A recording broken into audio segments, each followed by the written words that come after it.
बात दबके रह गई, चलते रहे। दारा सिंह जी 1998 में इसके अध्यक्ष बने ऑल इंडिया जाट महासभा के, 97 में। उनके अध्यक्ष बनने के बाद मुझे भी एक जिम्मेवारी जाट महासभा में सौंपी गई, उनके दारा सिंह जी को मदद करूं इस काम में। हमने बैठ के बात की और आरक्षण को हमने चुना कि ये हमारा मुख्य बिंदु, इस पे कार्य करेंगे। 23 दिसंबर 1997 इस पे कार्यक्रम शुरू किया जोधपुर में एक मीटिंग करके। एक बड़े आंदोलन की शुरुआत हुई राजस्थान से। 98 में चुनाव था राजस्थान में। 98 के इलेक्शन मैनिफेस्टो में राजस्थान की कांग्रेस का जो घोषणा पत्र था उसमें यह था, हमारी सरकार बनी तो आरक्षण देंगे।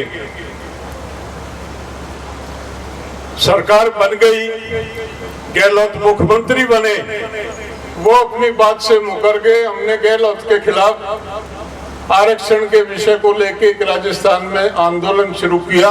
राजस्थान के लोगों ने भरपूर सहयोग दिया, राजस्थान की सरकार को हिला दिया।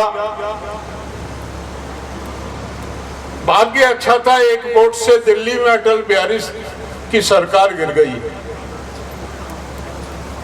आंदोलन हमने गलत समय पे छेड़ा था।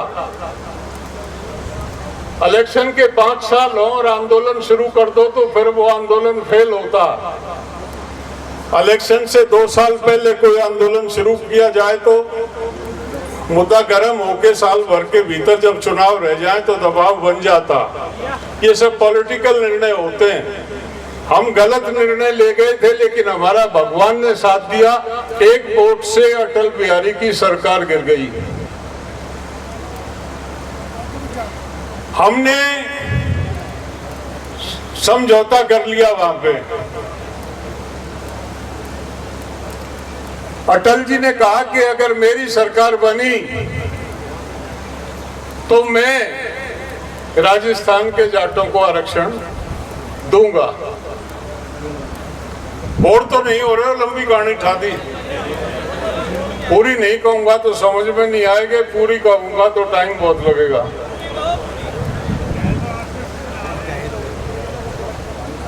वहां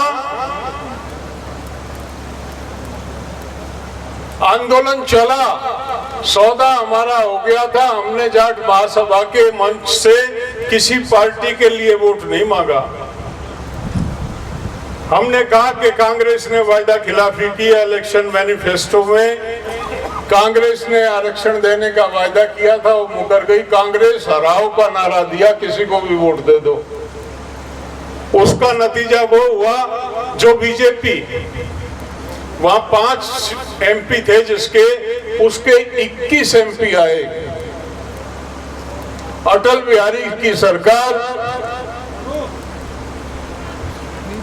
अगर वो 21 MP नहीं आते, 5 के 21 नहीं होते तो बनती नहीं। बहुत बड़ा मार्जिन नहीं था बीच में। मैं ये बात जानबूझ के बता रहा हूं कि हर निर्णय राजनीति से प्रेरित होता। जब तक राजनीतिक सौदेबाजी नहीं होती है कुछ नहीं मिलता। अटल बिहारी की सरकार बन गई और वो भी भूल गए। उन्होंने कहा था कि पहली कैबिनेट मीटिंग में मैं नोटिफाई करूंगा। 3 महीने हो गए, कैबिनेट मीटिंग तो दुनिया भर की होली, वो भूल गए उस बात को। चौधरी अजीत सिंह जी से मैंने जाके कहा कि आपकी मदद चाहिए। वो कहने लगे क्या करना। मैंने कहा बिट्रे कर रही है बीजेपी। शीला दीक्षित से आपके अच्छे संबंध हैं। दिल्ली की रिपोर्ट शीला दीक्षित के पास पड़ी है। आप शीला दीक्षित से कह के हमारा दिल्ली का नोटिफाई करा दो। बिजली का बटन जैसे दबता है इस तरह से बटन दबते चले जाएंगे। अजीत सिंह जी ने टाइम लिया और हम एक डेपुटेशन लेके शीला दीक्षित जी के यहाँ गए। मुझे बीच में मत छोड़ो। 10 बजे मिले, उन्होंने 2 बजे कैबिनेट की मीटिंग मिला के दिल्ली में नोटिफाई कर दिया राज्य स्तर का आरक्षण।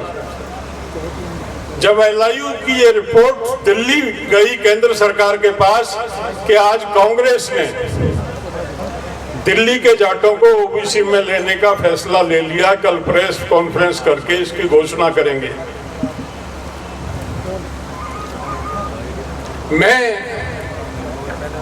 हमारे साथी थे मेरिया जी, उनके घर बैठा था रात के 8 साढ़े 8 बजे, मंत्री थे केंद्र सरकार में, कोई चर्चा नहीं थी।